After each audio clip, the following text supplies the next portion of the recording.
Hey, welcome to a new video. Today I'm in the heart of Tokyo. This is Shiodome, Italia. It's just a 5-minute walk from Shimbashi Station. And today's a really special event. It's Coppa Di Tokyo, which is basically an Italian-themed type of Mille Miglia rally taking place over the course of one day. It's a Saturday here today in Tokyo. And basically, it's kind of an easygoing rally for owners of really classic vintage cars to enjoy driving through the city and just have a really good experience, basically, to get their pride and joys out in the open so people can see them and do so against a very interesting backdrop here. Tokyo is one insane looking city when it's a nice day, like the buildings, the contrast of modern buildings against vintage car is always something that's really cool when it comes to shooting and stuff. So we're going to be here for the start of the race. It's just past 7:30 a.m. I think cars will start rolling out at about 9. But I'm just going to go through and check out what has lined up at the very start of the rally. So let's head out there. It is a bit windy today. I'll try and keep the microphone covered, but if it does get a little bit noisy, I apologize for that. So actually one problem about this location is basically it's all cornered around by buildings, and then you have the Shinkansen tracks over here. This is actually where we shot the GTR concept a couple of, one winter ago with Larry and Nissan. And being surrounded by building, you have this, in Japanese it's called birukaze. It's like the wind that generates around tall building. It kind of gets accelerated through the buildings. So it does get a little bit windy today. This sick location here in Shiodome, Italia. This is kind of themed after an Italian square. So you can see how there's cobblestones on the ground.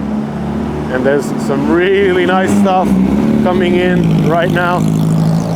Porsche Speedster 356, followed by a 280 SL. 190 SL, my bad. So apologies for the many mistakes that I'll make today. I'm literally kind of, still learning when it comes to classic cars. I think it's going to be a lifetime process to learn through all of that. But just to show you here, I actually just dropped the GTR on the side of the road here. I've been given the okay. But before we go to the actual beginning of where the rally starts, actually let's go say hello to Kayo. I got one of the twins with me today. Hey Kayo, you warming up? Say hello. So he's freezing. So we'll leave him in there for him to warm up until the sun comes out. Beautiful 356. And like I was saying, around here, right next to the train tracks, is where some of the cars are still lining up. There's some really nice stuff back here. So we'll go down, have a look. Another 356 Porsche C. We have a nice Fiat Abarth 1000. I just love the shape of these things. We actually saw one of these, I think the more souped up version at Moroi's collection a couple of weeks back. That went live on the Dino DC channel, so you should check that tour of the collection out. Beautiful Lancia right here. Look at that. Fulvia 2C. Such incredible condition there. We have a couple of Isettas here, well, at least the first one here.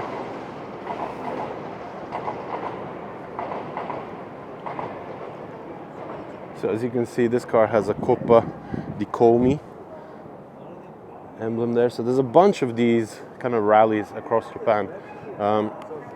I actually used to do one yearly. It was called the Maronia Run up in Nikko. Really nice rally. Used to do it with my friends 432Z, which is always super fun. And if you look back here, there's a Shinkansen going by. This is like peak Japan, with a mix of things that you probably would never expect to see in Japan. All right, let's keep going. Actually, let's take a look at these Isettas. Like, how weird is this thing? With the door hinged right across the front of the car. And the body literally going from like a roll cage into sheet metal. It's literally like a jet fighter layout for the street. We have a little Mazda here. Here's a Bandini Salonico. What a crazy compact thing. Like, it looks like a fully sized like racer, but it's actually tiny. Such a tiny little thing. You can see that engine layout. So mid-engine, transaxle, gearbox in the back. This is like the perfect layout for a race car, scaled down to Bandini size. Absolutely stunning. Right, let's keep going. We have a beautiful Alfa Romeo here. What is this, a TZ? Nope. Definitely a Zagato design. Look at this thing. Oh my lord. What a stunner. Japan really does hide away some of the best looking cars. And right behind it, we have another one in red.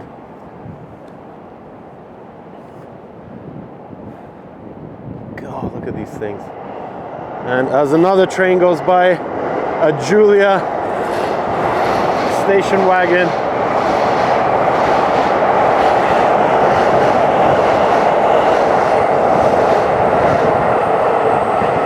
Panel van, assistenza servizio corse. So this is a support vehicle, or at least it used to be, or at least it's themed after. Right behind it, another beautiful Italian classic. Just look at the profile of this car. This is absolutely insane. This is a Maserati Indy, the very first I've ever seen. So the cool thing about this car, and as you can probably tell the design, which kind of looks like a Mera, is I believe it's the first car to be produced after Citroën took over Maserati, I think in the late 60s. So this is a V8 powered car. Absolutely beautiful. There's another Bandini goes by, I think. God, I just can't get over the shape of this Maserati. So this is a 4-seater fastback. Plenty of space for the backseat passengers and a massive trunk. This thing just oozes class and elegance.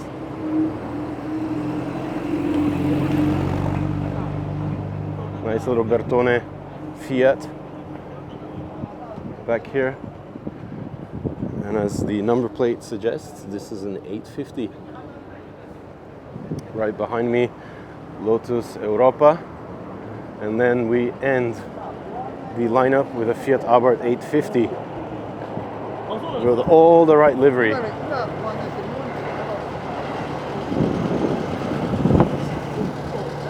This is so cool.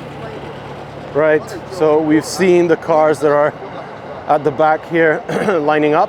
We'll go over to the start line again and have a look at what has materialized in the time that I've been walking back here. There's a lot of older stuff back there, stuff that, you know, it's kind of hard to understand what it is unless you're like into classic cars. But from the bridge here, you can get a really nice perspective of the cars rolling in.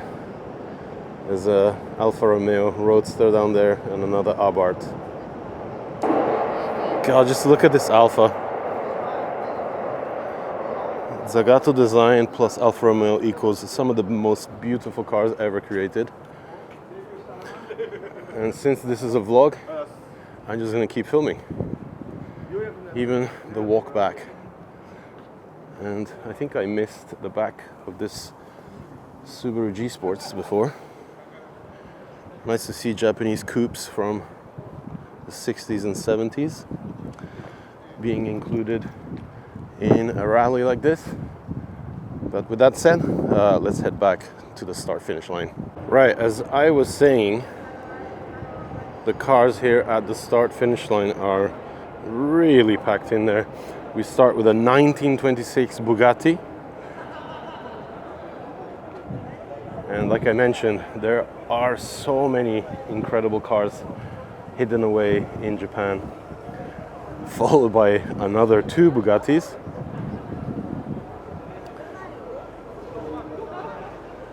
Followed by another 4 Bugattis.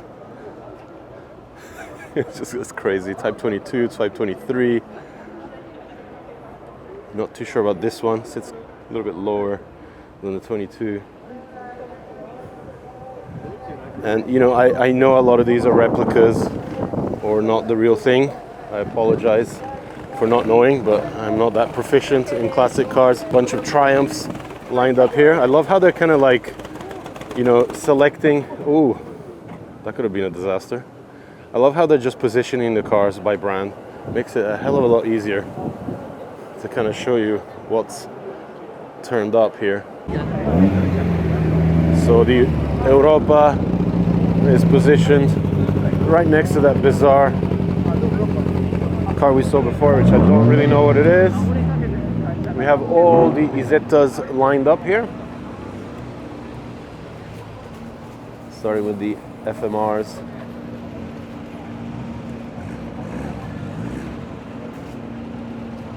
The Trojan and the BMW Izettas, ending with that little tiny Mazda that we saw before at the back. The 2 Bandinis are rolling in style. I see other beautiful stuff arriving. Here's that blue Zagato Alfa Romeo, followed by a TZ, another beautiful Zagato design, one of my favorite. And actually I've spotted so many here in Japan. Such a cool hatchback design, the Junior Z, followed by a 1750 Alfa Romeo. Look at this.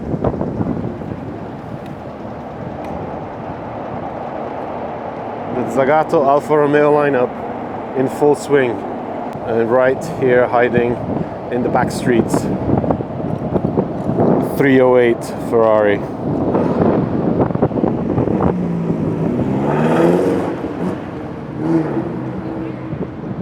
So beautiful in black. Cream interior. So sick. Right back to where we left off the Zagato Alphas. We got the Abarth 750. Another beautiful Abarth 1000. The Bandini. And the drop top one. Still attempting to park. Not the most maneuverable of cars. You want to try and avoid possible contact here with snappy clutches. But you know, it's always good to see the old timers enjoying themselves and getting all the cool old cars out. And you know, there's a lot of young people here that collect these kind of cars too. So it's good to see that there's a transition. You know, these older cars being passed on to people that respect where they come from, really appreciate the history, and want to continue looking after gems from history like this. And you know, the craziest thing here in Japan is that there are no regulations or like sanctions to help owners of classic cars look after their own vehicles. There's no like historic number plates. There's no exemptions for road tax to help these guys, you know, maintain and keep these beautiful art pieces and historical pieces on the road. So you're basically punished to have older cars in Japan. So huge respect for these guys to kind of put up with this backward way of handling everything, and just, you know, keep putting on events like this for everybody to enjoy. So massive thumbs up from me. I spot something else over there. Let's head down there, another Alfa Romeo. So the cool thing about Shiodomi Italia, as you can see here now that we're a little bit far away, is that they've really tried to recreate an Italian piazza right here in the middle. So all the roads leading into here are kind of like a replica of cobblestone roads that you would find in, say, pretty much any city or town in Italy. And then they have a ton of shop space, restaurant space all around. Actually, Alitalia used to have a head office over there before it went bankrupt. And It's actually been a bit of a commercial disaster, this whole thing, but it still keeps trying to kind of get going. There's a pizza place over here, and right here we have another beautiful Alfa Romeo, light blue Giulia GT 1600 Junior. I do love the Ossan sticker here on the side. Omoshiroi. Ossan. So Ossan is kind of a play on words. It's Ossan is like an old dude, but they use the Nissan logo, and of course it sounds pretty much the same. Nissan Ossan. Actually spotted another interesting car here, a Dauphine. Am I saying that correctly? Rear-engined French car. So sick. It's got the bonnet open there. So cars like this Gordini kind of reflect the thinking that French manufacturers had back in the day, much like Alpine and other Renaults, of sticking the engine right at the back. So this is like same vintages as like 911 Porsches and 356s. It was a thing to have an air-cooled or sometimes liquid-cooled back there. But let's head back to the main area. These guys are gonna start leaving pretty soon. We still have to finish looking at the rest of the selection in the center of the square.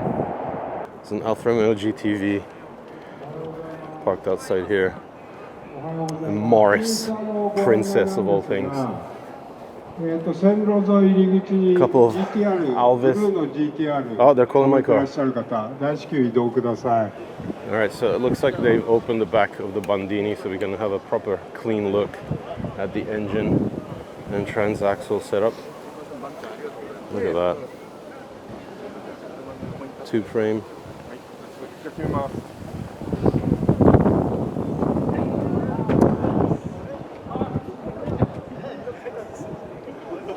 Ford Quattro Ruote. Quattro Ruote is actually the brand of a magazine, car magazine in Italy, so I'm not sure why that's on the back of the badge. But they sure pack them in. Go through all the cars that we saw earlier on onto the 356s. Lots and lots of MGs over here, including this beautiful Aston Martin. I'll try to get close to 1959 Aston. Over here is really nice old school Bentley. This guy's got the whole get up. Because size of this thing, it's literally as tall as I am. Oh, and I spotted another Bandini here. Look at the size of this, absolutely microscopic. It was also in the Mille Miglia in 2008. Still has the number from that. So I'll try to get through here and see what on earth is this beautiful coupe back here. No, still don't have any idea. Let's see if I can squeeze through the posters here. Ah, it's the Balilla, another lost brand from Italy's past. Man, these guys used to make some incredible looking things. It's kind of like a mini Bugatti Atlantique with that kind of swooping rear end and front hinged doors.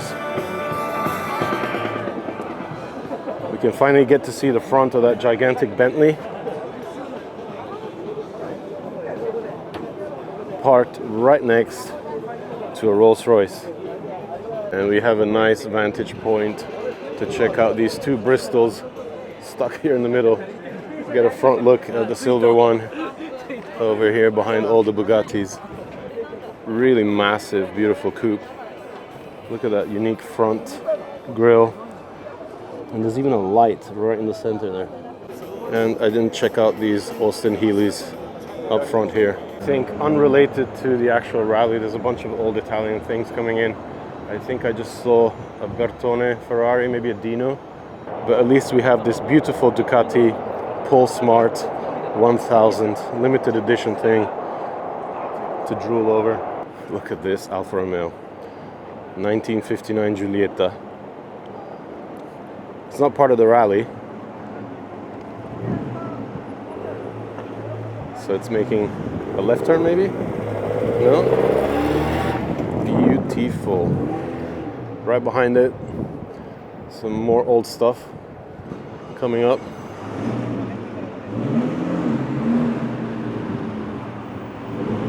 Not sure what this is.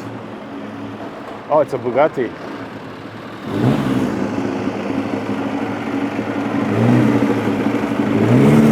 Followed by the crazy version of the Giulia. Man, I really don't know where to point my camera anymore. And there's that Dino that I saw coming in before and it kind of disappeared.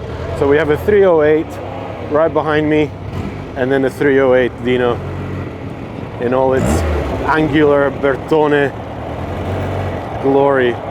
GT4, so well maintained. I just love seeing these angular Bertone cars from back in the day. And boom, there's another one in black as that Giulietta Sprint comes back. So this is the time that I can say that I'm really, really proud, you know, of being Italian. Look at the stuff that we used to make. None of that over-designed crap they do now. Oh, I'm missing it. There goes the Shelby. I hope they come around again. Okay, we get to some really good stuff. I guess the guys with the super cool cars are coming in late. Touring design, Alfa Romeo 2600. One of my favorite. And right behind it, a Fiat 124 Abarth homologation for the road. Look at this thing. The guy's got like straight cut gearbox. Oh God. See, when Abarth started making the 124 based on the Miata, this is what they were going after. Except this has a whole different vibe. So sick. And here comes the best car I've seen today. The Maserati Indy. I'm in love with this design. Look at this thing. Sweet sounding V8 to top it off. I cannot believe I actually finally got to see one of these things. And right behind it, a Citroen SM Maserati based. So this is the Citroen to have. Beautiful thing. It's got French number plate underneath the Japanese one. Right behind it, 246 Dino. So that would be what, the third Dino we see today? Or the fourth? We have another American car going by. We missed the Cobra, but there goes the Stingray. Drop top. Is it even called a Stingray if it's drop top? I guess it is because I see the logo in the back. Back to that Citroen SM.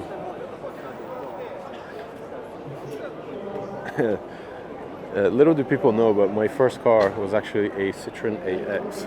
So kind of feel special link to these cars. Wish it was the Maserati version like this SM, but. And I do wonder if this V8 is the same V8 as in the Indy. Actually, let's take a look at the interior of the Indy. Look at that beauty. So just caught this Ferrari. It just got kicked away again because they're parking on a place they're not supposed to park yet. Right, move the GTR once again on this street, which is filled up with other parked cars, so it should be okay. 156 GTA station wagon. Pretty sick. Brown G-Wagon on massive wheels. And always these older Mercedes. Oh my God, talking of Mercedes, look what just showed up, a 300 SL Roadster. I have no idea what something like this is going to be worth, but oh my God. Right, so I'm assuming that the 300 SL is going to rock around the block. We have a nice Lancia going by though. Nice Fulvia. 356 Roadster back there. And oh wait, I just saw the 300 SL is actually stopped behind, no, in front of my GTR. Now this is going to be an interesting picture to take. Hope he can actually crash into it, I don't care, as long as he definitely has the money to fix it. Look at this, guys. My GTR is in very close proximity to automotive awesomeness. I just had to come and tell Kayo that this is one of the most expensive Mercedes around. Look at the detail on the door handle and the beautiful interior. Absolutely crazy. The contrasts are real.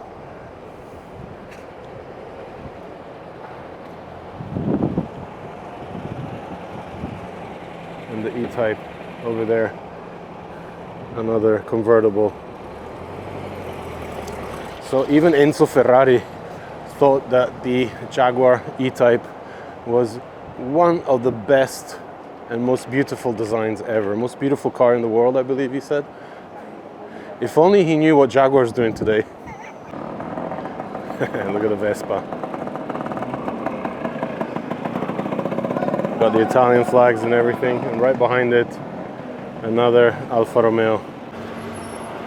Another Maserati here to complete the Maserati and Citroen lineup. So not only did we get one Indy, we actually ended up getting two. So we have a nice V8 setup here. This guy's got an engine header, exhaust header back there. Okay, I run because there's a reason. I heard it was coming and it's finally here. Beautiful Ferrari Daytona. Of course, the inspiration for the 12 cilindri that has recently been announced.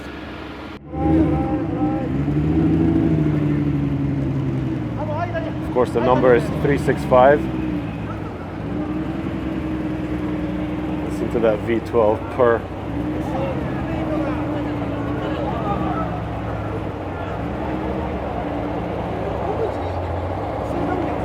And right behind it, we have the Mach 1 Mustang, representing a bit of America, along with the Thunderbird that's right behind it. Not very often that you see a Thunderbird drop top in Japan. Pretty sick, very unique. Everything we enjoy having on a Saturday morning. And I just spotted that not only another Gordini showed up, but also this bizarre looking Citroën Ami Super. Okay, we have Alfa Romeo support in the house. If anything goes wrong, and it will, we got the assistants. So I'm not really sure how much longer they're gonna start, or rather keep parking this piazza here. The square is pretty much filled up. They'll probably fit another 3-4 cars here. Kayo, what are you doing back there? You can sit in it. Kayo sitting in a Niseta. How is it? It's comfortable. Nice. Oh, you can drive, yo.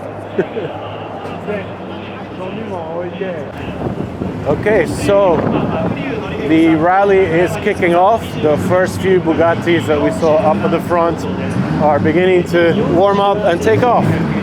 So we can hear some engines. Not every day you hear a Bugatti motor. Supercharged awesomeness from the 30s and 40s revving.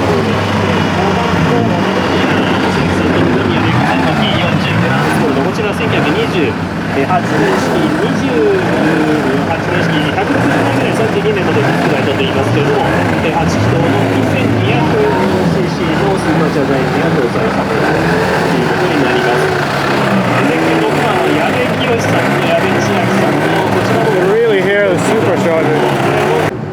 right, here comes the Bugatti.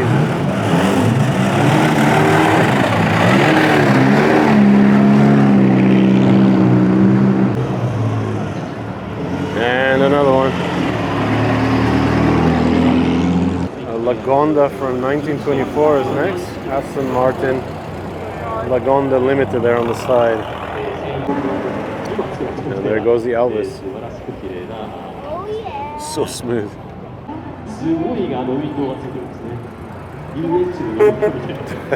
There goes the roller. There goes the Bentley. And right behind, another Bentley. Alright, I came back to the back of the grid here. A few more American rides have rolled up. There's another Mustang here. That Stingray drop top also arrived. And as you can see, some guys also have the timing gear set up, navigation. Check out the size of this Cadillac that has rocked up here on the side. Not sure if this is actually participating. It is numbered, so it probably is. But yeah, 1950s Fleetwood. No, 1940s. 1941 Cadillac.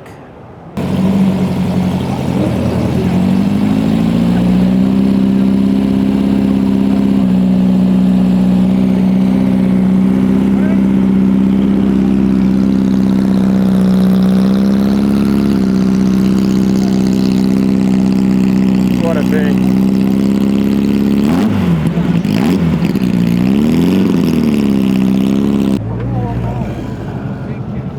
Porsche Speedster.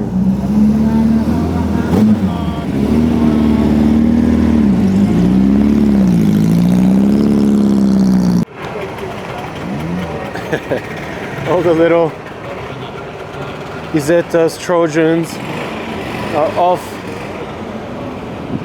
All numbered, of course. They have to be timed out in sequence. 53, 54, 55 is a little Mazda here. I just love how there's a cloud of blue haze against the sun here.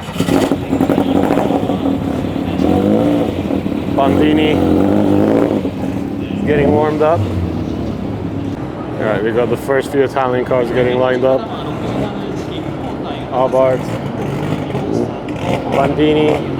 Next up, the 1750 Alfa Romeo.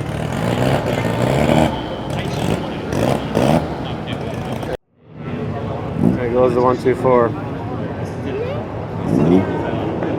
As these guys talk about their little crash, the beautiful Indy gets going.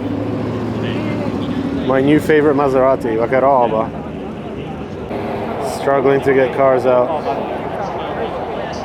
There's a second Indy. Say bye-bye, Kyle. And over here we have the Bertone corner with the Stratos kicking into life. The Dino GT 246 and the 308 Dino GT4s.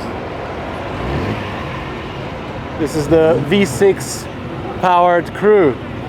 All Ferrari engines. Of course, even the Lancia's engine is based on the 2.4 V6 transversely mounted mid-engine.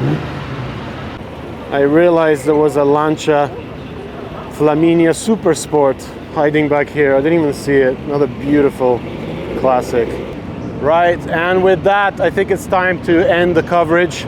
I really hope you enjoyed this extended vlog. It's not really something we would do usually, you know, covering classic cars, but I think there's so much history and link to the cars that we love today that it's really important to kind of keep up with these amazing machines, and big props to everybody that, you know, maintains and uses these cars. Make sure you check out dinodc.co and support us with the merch. And until next time, hit me up in the comments below, and check back soon for more.